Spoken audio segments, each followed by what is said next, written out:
mí contar en esta mesa de la llave maestra de negocios, donde analizaremos algunas herramientas financieras más allá de los créditos tradicionales, y para lo cual tengo de invitados para esta mesa de análisis a Gregorio Vázquez, quien ya ha estado con nosotros en diferentes mesas de análisis, director de Drip Capital. Gregorio.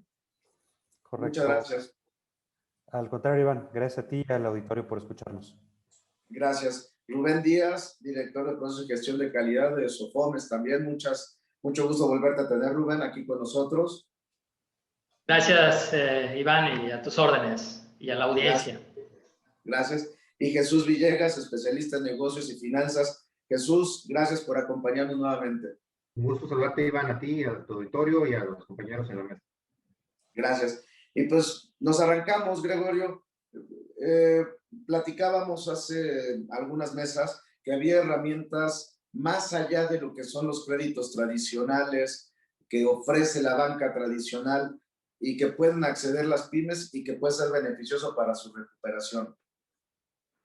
Sí, correcto, Iván. Hay diferentes métodos de financiamiento entre las pymes, algunas más populares que las otras, y como comentamos la vez pasada en la mesa de análisis, el tema de factoraje es una posibilidad para las pymes que no es tan bien conocida por los empresarios en México. Con ello y a través únicamente de sus cuentas por cobrar sin necesidad pues, de generar garantías, o al menos en la mayor parte de los casos, pueden acceder a liberar este capital de trabajo que les permita no solo mantener la operación del día a día, sino crecerla. Entonces creo que es una herramienta que vale la pena tener en consideración para las operaciones de la empresa, sobre todo si los financiamientos que estamos buscando son única y exclusivamente para llevar temas de la operación diaria. ¿Es fácil acceder a este tipo de esquemas, Gregorio? Yo creo que sí, Iván, depende mucho de la institución que te lo otorgue y que es lo mismo que platicamos la vez pasada, ¿no? Si es banca tradicional o los neobancos, fintechs y demás, pero en general es muy sencillo. Hoy en día existen diferentes procesos de calificación electrónica a través de muy poca información, donde las instituciones pueden generar una propuesta en menos de 24 horas hábiles para que una empresa pueda comenzar a operarlo. Entonces yo diría que sí es relativamente sencillo. Ok, Gregorio, gracias. Rubén, también en aquella mesa donde salió estos temas y que estuvimos también presentes, había un comentario de que no hay dinero más caro que el que no se tiene, ¿no? Pero también hoy día tenemos herramientas como lo que estamos ahorita platicando con Gregorio, el factoraje, y también una de ellas podría ser el arrendamiento financiero, ¿no? Que aparte de generar deducibilidad, puede generar un abaratamiento de los costos, ¿no? Sí, sin duda, Iván, creo que es una buena herramienta para poderse obtener de recursos y capitalizarse y sobre todo seguir con la operación hoy que estamos viviendo una situación muy compleja donde todas las pymes pues, están buscando la manera de poder financiarse. Y yo te diría que a diferencia, vamos, de la banca tradicional, que estos, pues cuando sucede este tipo de situaciones, pues cierran un poco la llave y se complica un poco el acceso al crédito a las pymes. Sin embargo, las instituciones financieras no bancarias como las SOFOMES, son las sociedades financieras, que estos, como comentaba Gregorio en un principio, pues son más ágiles para el otorgamiento de crédito, se evita todo este tipo de la burocracia. Entonces, creo que es un buen elemento y claro, todo dependerá obviamente de las capacidades de pago, del manejo financiero adecuado de las pymes. Sin duda, sería una muy buena herramienta. Estaba yo viendo justamente ahorita lo que enfrentan las pymes. Por ejemplo, en este tipo de pandemias, en un año que llevamos, se cerraron alrededor de 1 millón de pymes. Imagínate entonces, 1 millón de pymes y hoy tenemos una tasa de 4.4% en tasa de desempleo respecto al año anterior, con un incremento de 1 punto porcentual. Entonces, las pymes están viviendo una situación muy difícil que necesitan recuperarse. Y esa es una herramienta para obtener crédito. También otra que es una herramienta, Iván, déjame comentarte, y que poco explorada, es el tema de las fusiones. Hoy en día las fusiones son importantes, sin embargo, muchas fusiones lo estamos viendo con grandes corporaciones, grandes bancos, grandes empresas, pero poco exploradas en las pymes. Creo que ese también sería un camino para fortalecer en este tipo de crisis, fortalecer sus finanzas, compartir presupuestos como son los gastos y demás, y obtener las mejores prácticas. Yo creo que es buen momento. Sin embargo, pues necesitan de un agente que los lleve de la mano para poder llevar a cabo una función exitosa, ¿no? Entonces, aunado al arrendamiento financiero, pues bueno, esto también sería una muy buena opción. Estaba yo viendo los datos y realmente es casi nulo el tipo de las fusiones en las pymes. Sí, sí, sí, es correcto, Rubén, gracias. Jesús, este tema, ahorita exploramos 3 conceptos de herramientas que pueden tener las pymes. Tú, en tu expertise de especialista de negocios, ¿se las recomendarías a las pymes? Por supuesto, yo creo que ahorita son tiempos en los que se deben de explorar todas las alternativas, todas las pequeñas y medianas empresas tienen que buscarlas. Ahorita también lo que son los grupos financieros y todo lo que son las empresas de nicho enfocadas precisamente en apoyar a las pymes, están ahorita precisamente también deseosas de poder apoyarlas porque es una oportunidad que se presenta de que las estén buscando y de que estén buscando qué instrumentos poderles ofrecer. Además, también yo lo complementaría con el tema de los emprendedores en general. Creo que al final una parte importante, una herramienta importante que también de una u otra forma ayudará a poder sortearlo a la situación que vemos ahorita, una situación complicada. Por ejemplo, en el caso de los emprendedores, ahí hubo prácticamente en Latinoamérica más de 32 millones de personas que se quedaron sin empleo. Hay un nicho importante que obviamente ocupa apoyo y obviamente hay también herramientas de capacitación importantes, ¿no? Hace unos días, por ejemplo, el Banco Interamericano de Desarrollo anunció, por ejemplo, un programa de apoyo a las pequeñas empresas, a los emprendedores, programa de que habla, es una mezcla entre capacitación y también apoyo, por ejemplo, para el desarrollo de sus plataformas digitales. Entonces, creo que la parte, por ejemplo, de desarrollo de plataformas digitales, hay empresas que también ya están en ese mercado y que están apoyando con algunos descuentos especiales, con algunos programas de tutoriales, etcétera. Creo que toda la parte de capacitación y de incluso el reinventar el modelo de negocio, creo que es el momento que le inviertan las pequeñas y medianas empresas también. Muchas veces es dinero, muchas veces es tiempo, pero creo que esa parte es importante que también no se deje de lado, ¿no? Gracias, Jesús. Veíamos, Gregorio, estamos haciendo referencia a otra mesa de análisis, pero bueno, en aquella platicamos un poco de los bancos, de los neobancos.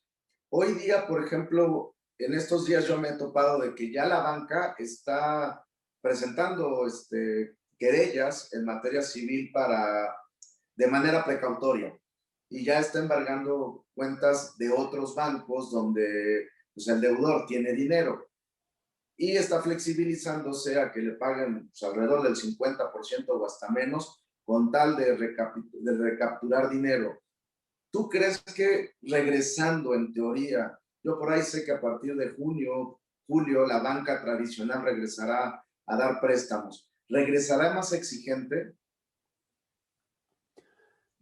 Yo creo que va a haber diferentes factores, Iván, y de por sí creo que hoy en día las instituciones ya son suficientemente exigentes, o lo eran incluso antes de la pandemia y con la pandemia se han vuelto más. Y lo mencionábamos también en esa mesa, que existe una aversión al riesgo por parte de la banca tradicional por diferentes temas, ¿no? Pero existe esa aversión al riesgo y yo creo que va a seguir y sobre todo va a seguir sobre aquellas pequeñas y medianas empresas que tienen menos de 2 o de menos de 18 meses de constitución.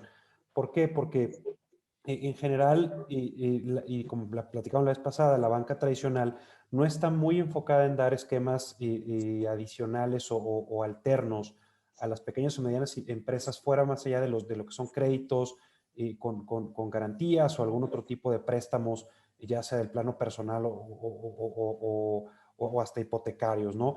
Pero el hecho de poder apoyar a una pequeña y mediana empresa con otra alternativa, yo lo veo todavía muy distante en la banca tradicional.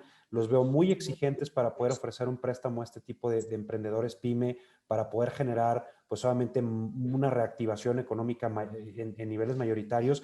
Y esto, pues al final del día es un error. ¿Por qué? Porque el 80% al menos de las empresas que existen en México, que mueven la economía en México, son pymes. Por eso es que creo que pues cada vez estas instituciones neobancarias o fintechs van a ser mucho más populares entre el sector económico que agrupa estas pequeñas y medianas empresas, justo por la lentitud de las instituciones tradicionales o por mantener esa aversión al riesgo que implica una pyme como tal. Entonces, sí creo que puede haber todavía más restricciones regresando al término de préstamos, y tampoco veo pues que exista un apetito o que exista una facilidad para explorar diferentes alternativas, puesto que el foco de estas instituciones está en otro tipo de empresas distintas a las pymes.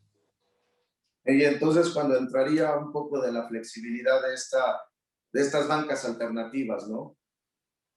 Totalmente. Y yo creo que hoy en día lo hay, Iván. O sea, hoy, si tú puedes hacer una comparativa entre una empresa que ofrece algún esquema, no sé, algún neobanco, alguna fintech, que ofrece un crédito desde crédito personal, un crédito, no sé, de negocio o algún préstamo versus una banca tradicional, hoy en día la agilidad y el apetito de riesgo de ese neobanco es mucho más alto que el de la banca tradicional. Entonces sí existe obviamente hoy pues una diferencia considerable, sobre todo en ese sector. Gracias, Gregorio. Aquí respecto a este tema, Rubén, ¿qué es lo que motivaría o qué nos debe de motivar o por qué tenemos, si hiciéramos un comparativo entre la banca tradicional y esta nueva banca, de por qué el PYME debería de jalarse hacia la nueva banca? Ya hemos dicho mucho, pero así como a manera de complemento. Sí, mira, comentaba un poco, Gregorio. Uno es la prontitud con la que puedes recibir la respuesta ante una solicitud de crédito. La otra tiene que ver con, ya va a haber un mayor entendimiento entre la pyme y la nueva banca en términos de tecnología. Hoy te puedo dar cifras que el 76% de las pymes que antes de la pandemia ofrecían sus productos en sus locales o en sucursales, hoy están utilizando los medios digitales, las plataformas como Facebook, están utilizando otras plataformas digitales para poder hacer esas ventas que ellos tienen. Entonces, se está transformando, yo creo que va muy de la mano, y habría una empatía entre la pyme, que están cambiando el modelo de cómo ofrecer sus productos, contra los nuevos bancos digitales, ¿no? Entonces, eso creo que es como cuando vas al médico de cabecera, pues ya tiene un entendimiento de qué es lo que tienes, qué te duele, qué te falta, ¿no? Que cuando vas a un nuevo médico, pues realmente necesita un análisis, es un doctor tradicional que te dice, bueno, pues no voy a actuar de manera rápida, tengo una secuencia de pasos para poderte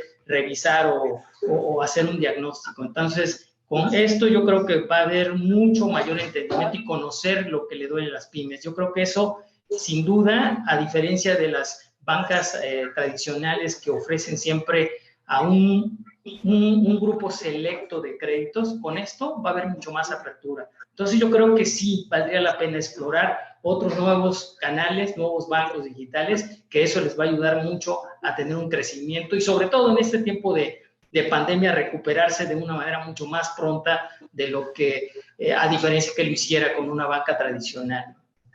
En la oferta como tal, Rubén, la banca tradicional contra la neobanca o los nuevos bancos, se arman de más colmillo, con mayores tasas de interés, con mejores contratos. Cuéntanos un poco de esto. Bueno, mira, yo te diría, Iván, que actualmente estamos viviendo una época, yo desde hace mucho tiempo decía que el gran diferenciador entre competidores, la banca tradicional y la nueva banca, va a ser el servicio, Iván, sin duda. Yo creo que cuando hay una necesidad en una pyme, a veces resulta más importante atacar de momento una necesidad. No importa las tasas a lo mejor pueden ser las mismas, pero el tema del servicio es el diferenciador que hoy tenemos en el mercado de la banca, ¿no? Del sistema financiero mexicano. Entonces, yo creo que más allá de esas diferencias que hay otros factores importantes también que juega, obviamente, la tasa de interés, que obviamente la nueva banca, cuando se apoya de la tecnología, pues, ¿qué es lo que hace en un principio? Pues hay una inversión, pero con el tiempo esto va bajando porque ahora tiene la capacidad de meter indicadores de hacer una estrategia, de meter parámetros. Eso ayuda a agilizar la operación con costos más bajos y en consecuencia pues una tasa y un CAC muy por debajo de la banca tradicional. Lo ha demostrado hoy la banca. Habíamos hablado de la fintech, por ejemplo, son muy pocas, es cierto, es muy poca, pero ha ganado terreno. Hoy, si tú ves fintechs de préstamos personales y de pyme, son un poco más bajas las tasas respecto a la banca tradicional. Y en línea, ¿no? Muchas de ellas es en línea, sin contacto humano, nada, y rápido, ¿no? Exactamente, entonces esa es la ventaja competitiva. Entonces, en conclusión, lo que siempre he venido comentando, el diferenciador es el servicio y la rapidez con la que tú des una respuesta al cliente. Claro, gracias, Rubén. Jesús, yo soy un optimista en el sentido de que después de la pandemia el emprendedor tendrá una visión distinta de su propia empresa, que se volverá más analista de sus estados financieros, que entenderá que vivir del flujo no es lo correcto, que tiene que medir la rentabilidad. ¿Tú crees que también se abra a estas nuevas herramientas por fin, ya de manera contundente y definitiva? Por supuesto, Iván, yo creo que es un tema de supervivencia y de sentido común, ¿no? Básicamente, ante la situación como se presentó, obviamente, esos dos factores, la supervivencia y el sentido común, creo que están cada vez más agudos y más presentes en el perfil del emprendedor. Hay muchos que obviamente tuvieron que tirar la toalla precisamente ante pues, no estar preparados como una situación como la que se venía. Muy interesante lo que comenta Rubén, porque definitivamente tienen que voltear a los que tienen de alguna u otra forma más estructurado su negocio, más formal su negocio, tienen la posibilidad de voltear el día de hoy hacia opciones, por ejemplo, de financiamiento alternativo, como los que comentaba Rubén, nichos muy específicos en los que la banca tradicional no llega, por ejemplo, en el caso de Sonora, por ejemplo, en el caso del norte de la República, nichos específicos, por ejemplo, de esta banca alternativa, que por ejemplo ataca el tema, por ejemplo, turístico, por ejemplo, que están buscando, por ejemplo, alternativas ahí de financiamiento en ese sector, en el tema de hospedaje, sobre todo, principalmente, más que el restaurantero, que sigue siendo de mayor riesgo. El nicho, por ejemplo, de agronegocios, los que están enfocados, por ejemplo, en la exportación, que ahorita están teniendo problemas ahí de pronto de cierta liquidez, están siendo sujetos a esto porque obviamente las perspectivas de exportación a los Estados Unidos con el mercado de Estados Unidos, obviamente teniendo un mayor crecimiento en este momento, pues obviamente tiene posibilidades para todos los involucrados, así como también, por ejemplo, sectores a lo mejor más tradicionales, por ejemplo, como el sector ganadero, que a pesar de que hay perspectivas de sequía, etcétera, todavía hay, ¿cómo se llama?, posibilidades de por ahí fondearse y capitalizar algunos proyectos. Yo creo que de alguna u otra forma, en la medida en la que se han preparado y que han formalizado más la forma de manejar los negocios, los pequeños empresarios y los emprendedores, creo que en función de eso, pues está haciendo obviamente las perspectivas de supervivencia y de crecimiento en estos tiempos complicados, ¿no? Ok, sí, sí, así es, Jesús. Tú también se puede percibir que el empresario tenga miedo a estos esquemas de la nueva banca. La verdad, ahorita, como bien comentaba Rubén, además del servicio, y el tema, obviamente, la versión a riesgo de pronto de la banca tradicional que comentaba Gregorio, creo que ahorita precisamente es explorar todas las opciones. Creo que hay esa apertura de buscar las diferentes alternativas. No veo yo un tema de miedo, de un tema de prácticamente de no tener aversión a opciones que quizás antes no hubieran explorado, y sobre todo porque están dando de una u otra forma un poco de mayores facilidades y más agilidad para poder decidir si van a apoyarlo o no. Entonces también creo que esa es la tarea que tiene la banca tradicional. Yo he visto, por ejemplo, en el sector inmobiliario, por ejemplo, que ha habido de pronto ahorita un poquito más de apertura y un poquito más de flexibilidad al respecto, precisamente porque de alguna u otra forma están viendo que obviamente que están reaccionando quizás lento a las necesidades que hay en el mercado, ¿no? Así es, Jesús, gracias. Gregorio, ¿realidad o mito urbano? Muchas veces lo que nos encontramos en acudir a esta banca nueva o esta banca alternativa o esta neobanco es que me van a pedir dejar grabados o hipotecados mis inmuebles, ¿no? Y ¿qué tan desierto hay? ¿O se sigue operando así? Al principio yo entiendo cuando empezaron las OFOMES, pues sí, o sea, todo el mundo quería protegerse, ¿no? ¿Sigue operándose de esta manera?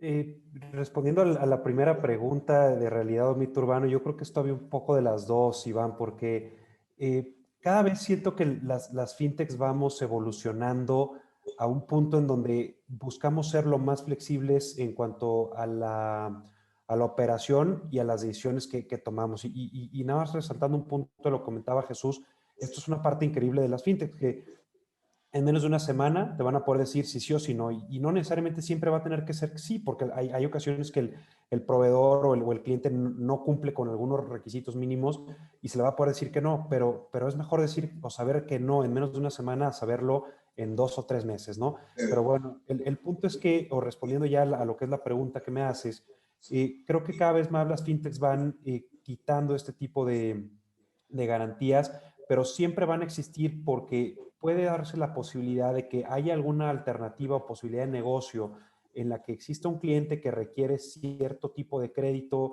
o requiere cierto monto que puede salir de lo que tiene la fintech estructurado, que una de las ventajas de las fintech es que pueden de una manera u otra estructurar un nuevo producto en un muy corto plazo de tiempo. Entonces, si el día de mañana el apetito por el negocio o por el riesgo de esta fintech pues da para poder generar un negocio con cierto cliente que definitivamente no cumple con las condiciones, sí se pueden solicitar este tipo de garantías, pero este tipo de garantías van encaminadas a que el cliente sí tenga una alternativa y sí tenga acceso a este capital de trabajo, a este crédito, independientemente que pueda garantizar a través de algún bien inmueble o algún otro tipo de activo este tipo de créditos. Y volviendo a lo que comentábamos o lo que decías al principio que mencionamos en la mesa pasada, pues no hay dinero más caro que el que no se tiene. Entonces, si ya me lo iba a negar la banca tradicional, independientemente de que haya yo puesto alguna garantía y una fintech me lo va a estar dando, pues claro que voy a dar la garantía porque, como bien comentaba Jesús, esto es una cuestión de supervivencia y obviamente vamos a echar a andar todo lo que tengamos a la mano para poder continuar con las operaciones de nuestro negocio. Entonces, sí existe todavía un sistema híbrido, las fintechs se encaminan cada vez más a eliminar las garantías o el gravamen o algún tipo incluso de obligado solidario, pero sí creo que dependiendo de la característica del negocio o caso por caso, va a poder existir esta solicitud.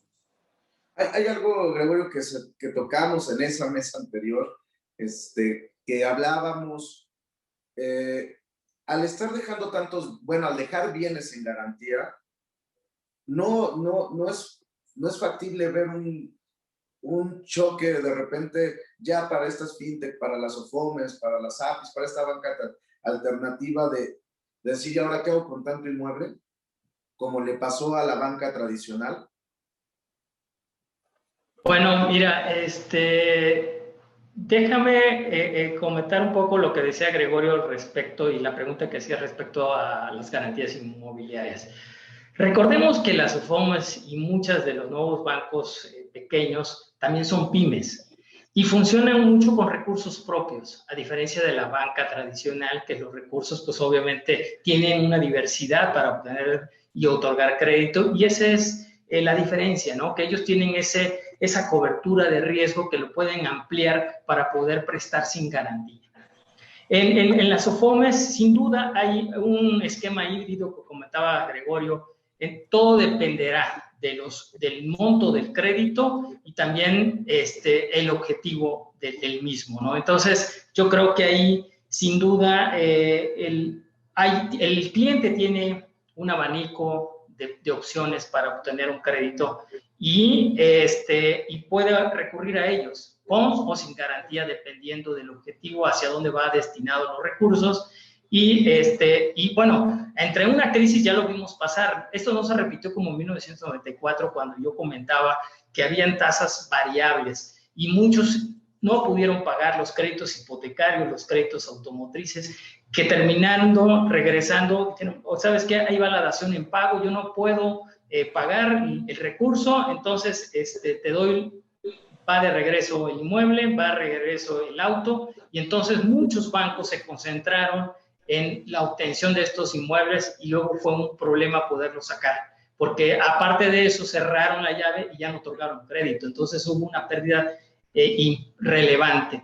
Yo creo que estoy viendo algo diferente, porque también estamos viendo, comentabas tú, si hay miedo. Yo creo que el nuevo banco y las fintech ya están viendo en una inclusión financiera que tanto nos hace falta. Una inclusión financiera donde diga, ahora sí puedo operar en esta plataforma de una manera muy práctica, porque nos vamos a encontrar no solo en los empresarios, sino también habemos generaciones distintas que no estamos inmersos en la tecnología y que el reto justamente de estos nuevos bancos y de estas fintech es incluirlos en la parte financiera para que puedan ofrecer un servicio de calidad, tecnológico, rápido y que es algo muy importante, satisfacer las necesidades de las pymes.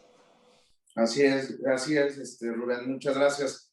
Jesús, aquí, tocando este mismo tema, las pymes muchas veces se encuentran alejadas de los créditos porque ni tienen estados financieros, ni tienen una contabilidad, ni tienen tiempo de antigüedad, ¿no? Ya como negocio.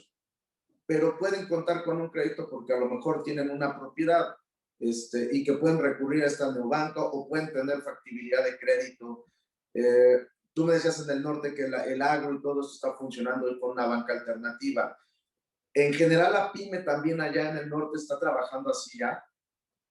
Sí, también, y ahorita también de una otra forma, hay básicamente el modelo familiar de negocios, vamos a hablar de esta forma, en el que proyectos que tienen viabilidad, o sea, que pasaron, vamos a llamar la prueba de fuego, por ejemplo, del tema de ahora del impacto mayor del COVID del año pasado, y que por lo mismo pasaron esa prueba y tienen una viabilidad financiera, de alguna otra forma están integrando como familia la posibilidad precisamente de ser sujetos de crédito. Estoy hablando de que, por ejemplo, tanto el esposo como la esposa hacen ahí precisamente la estrategia al respecto, incluso otros familiares, para poder precisamente tener esas garantías que le permitan capitalizar, por ejemplo, la posibilidad de tener acceso a financiamiento. Y obviamente la parte que mencionabas ahorita tú de pronto de ese desorden que había en la parte contable, en la parte administrativa, creo que es algo que de alguna u otra forma paulatinamente previo al tema del COVID, los pequeños empresarios, los emprendedores han entendido que es cada vez más importante el tener un orden sobre ese tipo de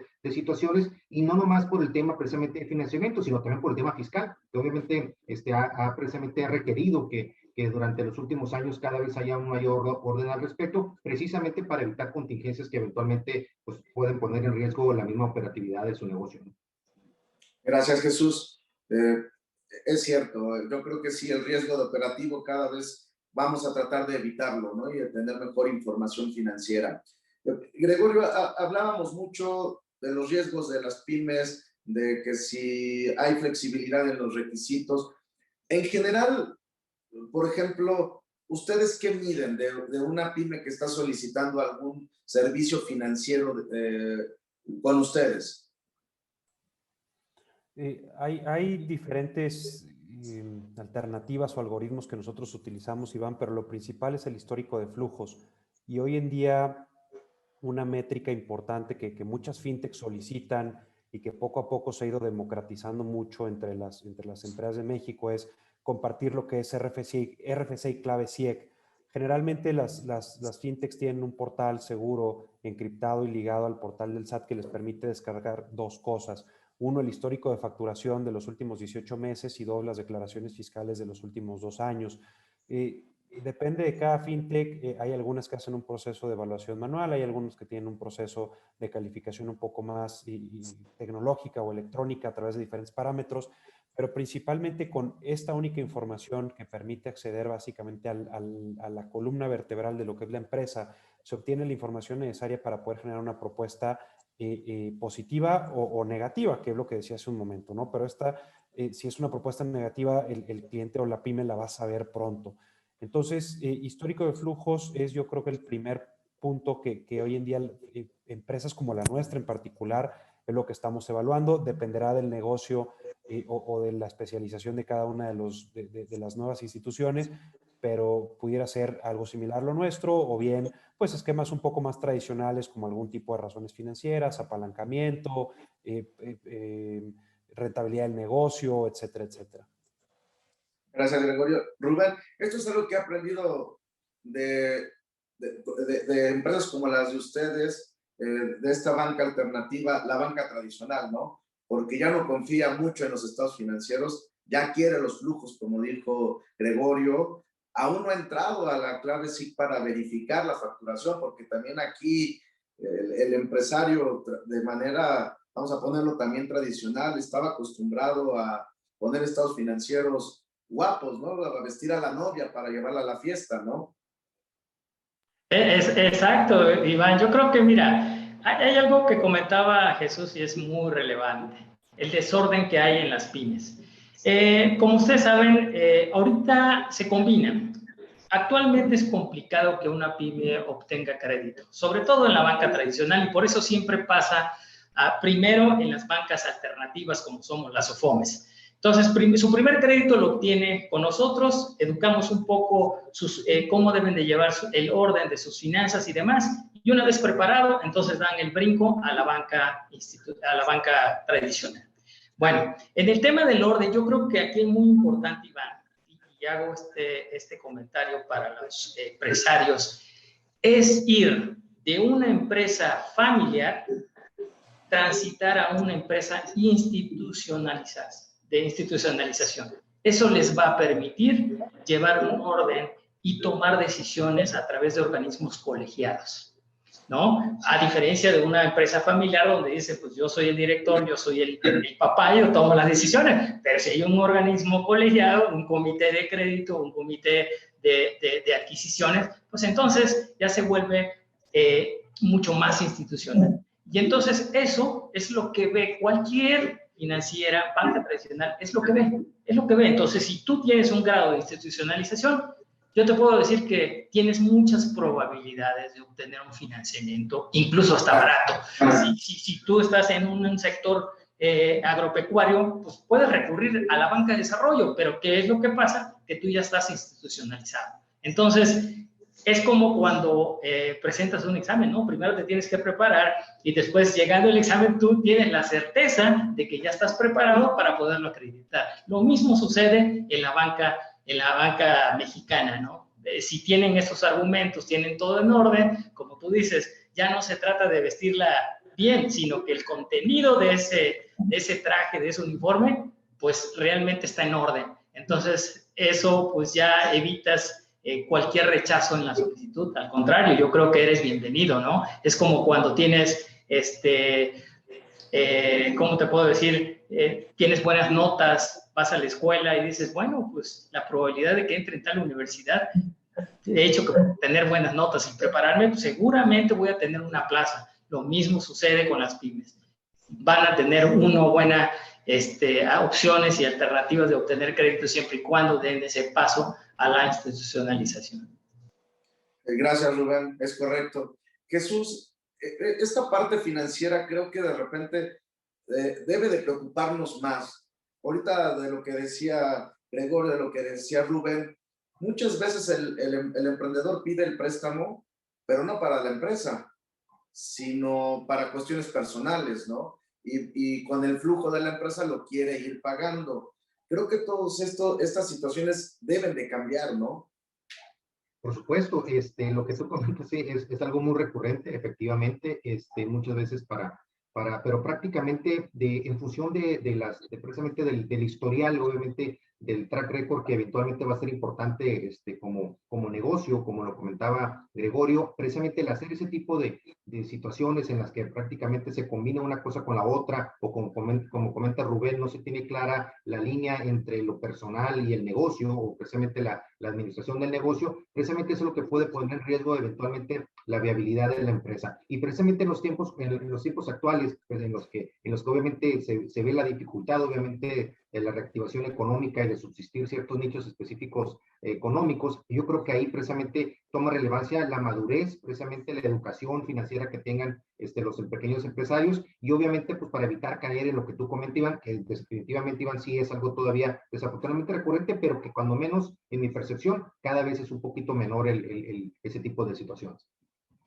Claro, claro, Jesús. Y bueno, ya entramos a esta parte donde nos tenemos que despedir. Así que te pido, Jesús, tus comentarios y conclusiones.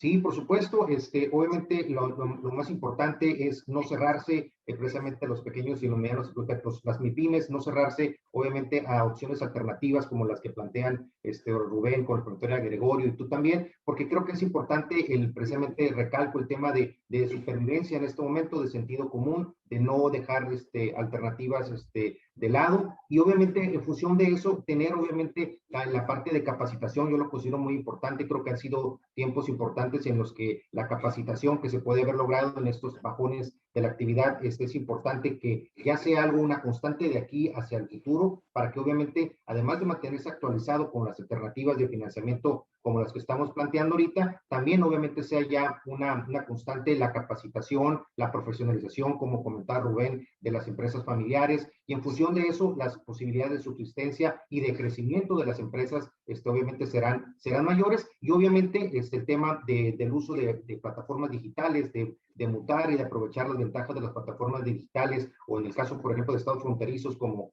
Sonora, que tenemos la posibilidad de mercado de exportación, aprovechar obviamente en función del nicho en el que estemos, precisamente las alternativas que esas dos opciones de crecimiento pueden ofrecer. Yo creo que por ahí sería gran parte de las posibilidades de crecimiento y de mayor éxito de las pequeñas empresas y de los emprendedores en México. Muchas gracias, Jesús, por tu tiempo que nos has dado para esta mesa de análisis. Esperamos tenerte pronto de nuevo para otros temas. Gracias. Gusto. Gregorio, tus comentarios, conclusiones. Sí, yo lo resumiría, Iván, en 3 puntos. El primero de ellos, invitar a las pymes a diversificar sus canales de negocio. Por ahí lo mencionaban mis compañeros al principio, que a raíz de la pandemia las empresas han encontrado un nuevo nicho de mercado vendiendo en línea. No necesariamente es el único canal, hay otros canales, está el canal de temas de exportación, canales de distribución o cualquier otro similar acorde a la necesidad de la empresa, pero sí diversificar y tener o buscar mayores ingresos. Segundo, investigar las alternativas que existen hoy en día en el sistema financiero en México. Yo creo que hay un desconocimiento muy fuerte del empresariado mexicano sobre estas nuevas alternativas. No estoy seguro cuál sea la razón exacta, pero hoy en día tenemos la información al alcance de 2 o 3 clics en Internet y podemos obviamente buscar cuál es la alternativa que más se pueda adecuar a lo que estamos buscando como empresa. Y tercero, confiar en el proceso. Les comentaba hace un momento que cada vez más, sobre todo estas nuevas instituciones, solicitan para hacer un proceso de calificación electrónico, RFC y clave CIEC.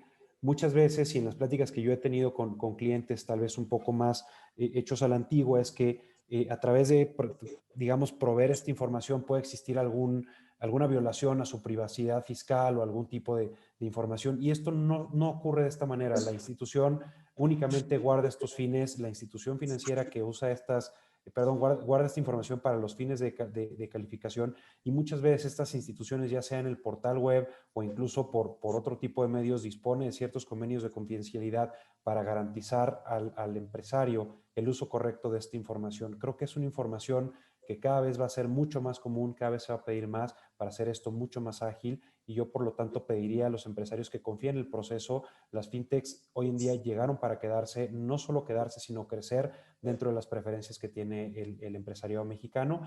Y con esto pues concluiría mi participación, Iván, agradeciéndote nuevamente, así como a Rubén y Jesús, el tener la oportunidad de compartir con ellos esta mesa.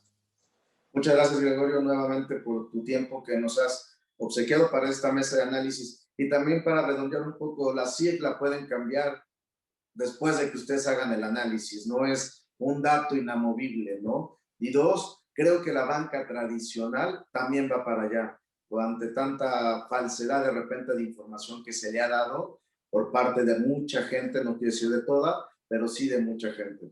Gracias, Gregorio, nuevamente. Rubén, tus comentarios, conclusiones. Sí, mira, yo algunas recomendaciones que puedo dar a los empresarios. La primera es la institucionalización, siempre buscarla, dar ese paso familiar a una empresa ya corporativa. Eso va a ayudar muchísimo porque se van a abrir, obviamente, opciones de financiamiento. El otro tema es invertir en el capital humano y en la tecnología. La tecnología porque vamos para allá y necesitamos también personas que conozcan sobre todo el modelo de negocio. En estos tiempos muchas pymes cambiaron el modelo de negocio, la manera de hacer negocio ha ido cambiando. Y les daba yo el dato que el 76% ya están ofreciendo sus productos a través de estos canales como Facebook. Entonces yo creo que hay que generar ese cambio para obtener resultados diferentes. Hoy nos ha enseñado la pandemia que debemos de salir de la caja del espacio de confort para buscar otras necesidades que se están presentando.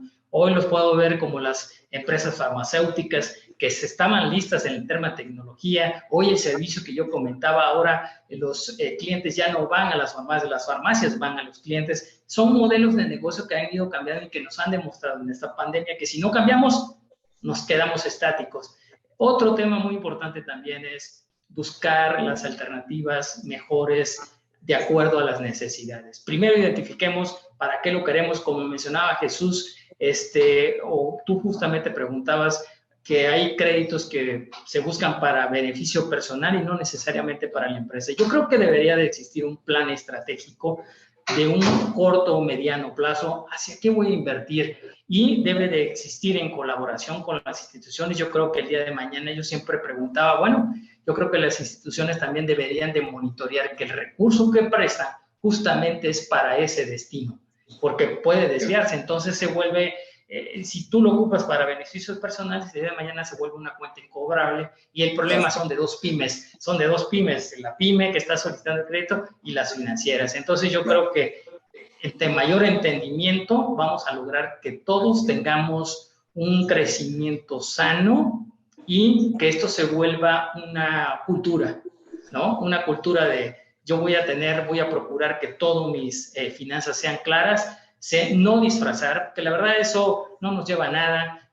Aquí hay que ser claros, hay que ser sinceros, puedo, no tengo acceso. Si no tengo acceso en una primera, pues voy a poner en orden mi casa, ¿no? Y voy a tratar todas esas oportunidades que me han dicho que no puedo tener acceso para poderlo corregir y entrar en esa materia. Entonces yo los invito, yo creo que tenemos una gran oportunidad y que los empresarios sin duda deben de sentirse orgullosos, son el motor económico y recordemos, la tecnología está presente, tenemos un tratado de libre comercio. Hoy nuestros vecinos, tanto Canadá como Estados Unidos, se están apoyando la tecnología. Creo que México y los empresarios no deben de quedarse atrás y yo creo que más miedo a entrar a este tipo de tecnología o a la banca alternativa es voy a acercarme a ellos para que me enseñen cómo obtener, qué es lo que manejan, cómo lo manejan y con eso, en función a eso, pues nosotros vamos a poder estar tranquilos en poderles darles un financiamiento y ellos a su vez van a tener bien claro hacia dónde va destinado a atacar las necesidades que hoy justamente lo necesitan. En esta pandemia los invito a un momento de reflexión para poder cambiar el modelo de negocio si es que hay que cambiarlo y tener una visión sin perder de vista los modelos tecnológicos. Hoy están aquí, no nos podemos hacer de un lado, no tenemos otra alternativa más que seguir para adelante. Muchas gracias, Abel. Iván. Muchas gracias, Rubén. Muy interesante lo que nos dices y lo que nos aconsejaste en estos comentarios finales. Y bueno, también agradecerte tu tiempo y habernos obsequiado para esta mesa de análisis. Y bueno, nuevamente espero verlos a los tres porque, bueno, nos dan mucha riqueza en comentarios, en ideas, que sirve mucho para esta comunidad que estamos tratando de informar, que son los emprendedores. Un fuerte abrazo para todos y espero verlos pronto en otra mesa de análisis. Hasta pronto.